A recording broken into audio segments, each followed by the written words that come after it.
Hi, everybody. I'm Brian, and this is Grandpa, as you know. And we're doing some video blogs about Grandpa's life's memories and some lessons he's learned along the way. So we're going to do a little Q&A and chat about things on Grandpa's mind. Do you remember that I told you anything about my bar mitzvah? I vaguely remember, but I would like it if you reminded me, and I think the audience would too. I do remember you saying something or liking it to Schindler's List in some way. I do remember you drawing that parallel. Okay, well, um, most of the audience will be composed of people who saw the movie Schindler's List. But although everything seemed real and reflected everything in the ghetto and so on, there was one phrase that was different from reality. What phrase was that? The phrase was Baruch Atah Adonai. That's the beginning of all the prayers in the movie. There were prayers lighting a candle. There were prayers drinking wine. There were prayers eating bread and so on. But in the movie, they did not say Baruch Atah Adonai. The movie was an attempt to be real, but it was not real. And Jews are not allowed to say the name of God. Which is Adonai. Adonai, that's right. And in the movie, they stuck to what was real. And instead of saying Baruch Atah Adonai, the character said Baruch Atah Adashem. That way they avoided saying God's name. It was almost more real than real because they were honoring that tradition, but it almost takes you out of the movie just a little bit, would you say? That sounds right. Mm-hmm. Yes.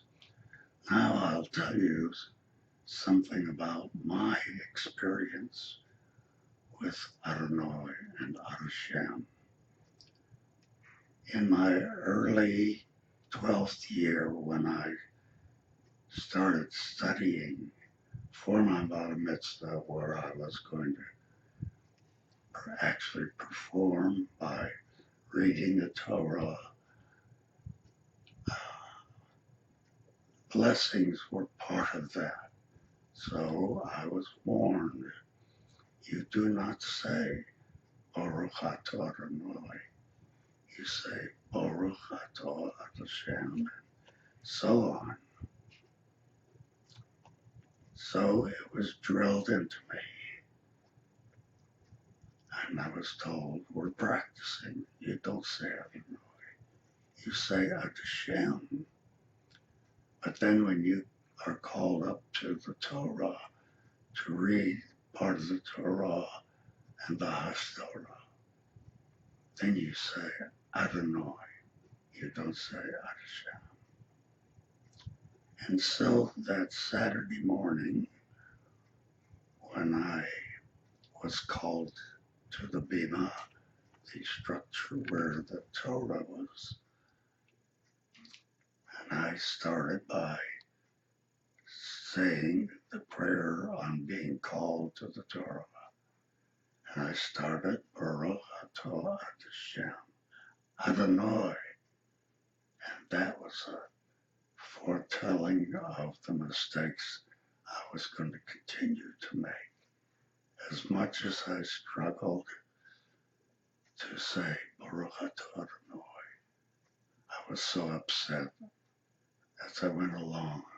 It was more and more Baruch Atah Hashem. And as I got to the end of my performance, tears welled up in my eye. You were a little embarrassed, I imagine. Yes, embarrassed. Angry with yourself. Angry at myself. I was angry because I'd not been perfect. I wanted my parents to be proud of me. And here I was stammering. I had tears in my eyes. And when I left the bima, I found myself a chair and went to a corner of the shul and cried. I couldn't stop crying. It was a terrible experience. Did your family say anything to you, or? Mother and dad and other members of the family, no one said anything. Some members of the community came up and to me, patted me on the shoulder and said, "You did a good job, Mazel Tov." But that didn't please me. And as you can tell, I've never forgotten that experience.